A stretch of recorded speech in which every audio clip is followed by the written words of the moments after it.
untuk menghitung parameter hematologi seperti hematologi rutin, hematologi lengkap ya, HB, leko, trombo, apalagi hematokrit, terus indeks eritrosit. Nah, itu bisa di sini. Nah, untuk alat hematologi analyzer sendiri pun ada macam-macam jenis nih. Untuk jenisnya sebenarnya ada yang ini, yang metode yang kita punya ini metode menggunakan metode impedansi, ada lagi metode flow cytometry. Nah, flow cytometry itu lebih detail lagi ya, dia bisa membaca sampai ke jenis-jenis leukosit secara real, secara rinci tanpa mikroskop. Nah, kalau ini impedansi itu pembacaan komponen-komponen darahnya berdasarkan ukuran. Jadi alat ini sudah disetting memori, oh eritrosit ukurannya sekian, leukosit ukurannya sekian, trombosit ukurannya sekian. Untuk lisis eritrosit itu adalah HB, ukuran normalnya sekian.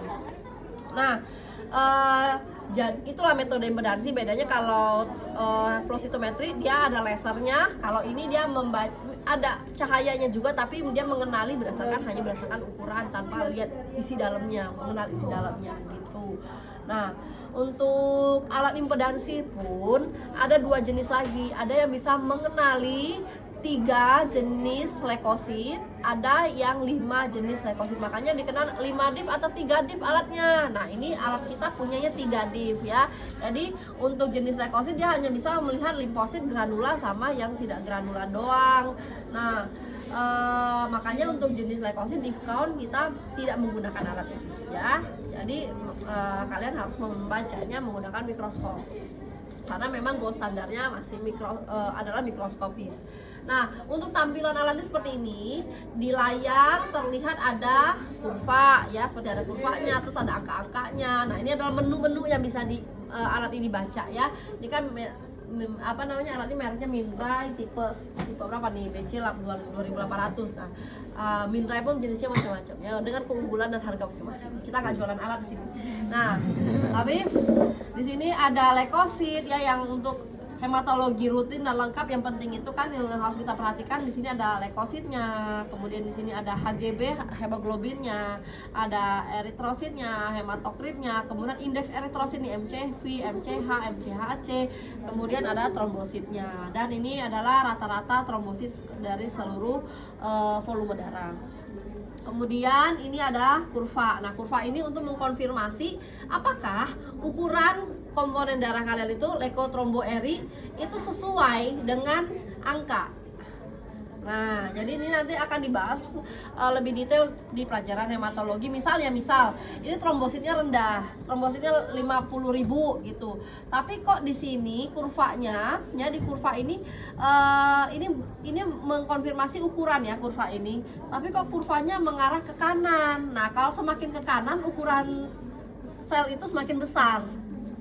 Nah, di situ kalian patut curiga, ini beneran trombositnya rendah karena penyakit ya, atau terjadi bekuan, mikroclotting pada tabung yang disebabkan karena ketidakhomogenan antara darah dengan antikoagulannya. Jadi kalian perlu konfirmasi nih secara mikroskop apakah ada gumpalan-gumpalan darah di dalam sel darah itu. Nah, jadi inilah gunanya kurva ada di sini, yaitu untuk mengkonfirmasi apakah benar nih. Di sini kan leukosit di sini 5.200 normal. Bener nggak nih ukurannya? Kalau ukurannya semakin ke sana, kalian perlu curiga ada apa di sini. Ya, misalnya kalau trombositnya semakin ke kanan, trombosit itu kan ukurannya paling kecil. Paling kecil kedua eri, paling besar itu leuko. Nah, kalau di sini trombositnya udah ke arah sana, ke arah ke kanan, 25 ke atas. Nah, terus erinya itu lebih tinggi angkanya lebih, misalnya kan 4.700.000, tiba-tiba di sini erinya 6 juta. Itu kan nilai normal eri kan nggak nyampe 6 juta ya, 5 jutaan lah maksimal. Nah, di situ kalian patut curiga, bisa jadi ini trombosit karena ukurannya besar-besar, dibaca sama dia adalah eritrosit, karena dia nggak mengenali ini sebenarnya apa, dia cuma mengenali berdasarkan ukuran sel aja gitu ya. Nah, ini tampilannya. Kemudian ini ada angka-angkanya ya,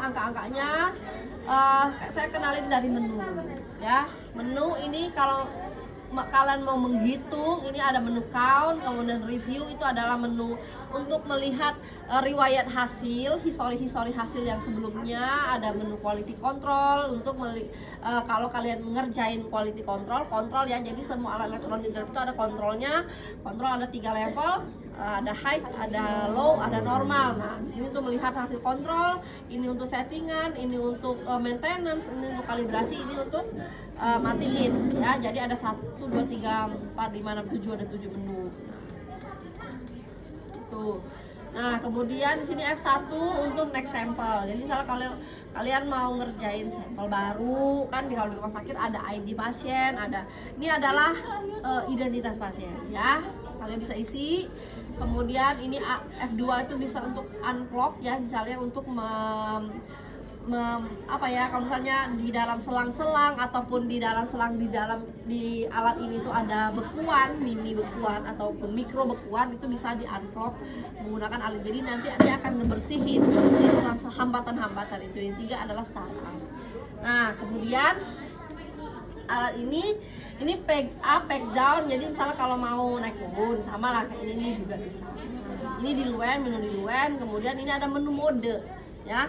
Nah, alat ini ada 2 mode ya. Pertama, dia bisa membaca whole blood. Whole blood ini darah utuh seperti ini, dan dia juga bisa membaca darah yang menggunakan atau jenis darah prediluent. Jadi darah yang diencerkan menggunakan diluent. Jadi alat ini ya ada 3 regen. Yang pertama ada regen lyse ya, di sini yang kecil regen lyse. Nah, itu untuk melisiskan eritrosit. Untuk apa melisiskan eritrosit? Untuk membaca hemoglobin. Jadi leukotromboeri itu dibaca berdasarkan ukuran.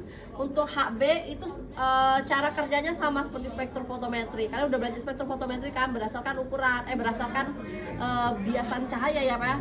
Nah, jadi karena HB itu ada di eritrosit, untuk membaca HB, jadi eritrositnya harus dilisisin dulu dengan regen lyse. Kemudian ada ini regen yang belakang, regen diluent, ini adalah regen kerja utamanya.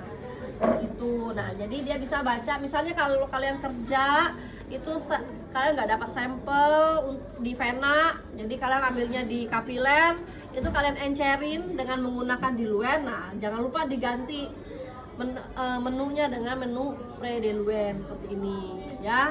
Nah, kemudian dia juga bisa membaca keseluruhan menu, atau kalian bisa pilih kalau keseluruhan menu kan waktunya lebih lama. Nah, saya butuh, misalnya kalian butuh cuma leukosit sama HB doang, ya udah ganti menunya HB sama leukosit doang, terus tapi whole blood.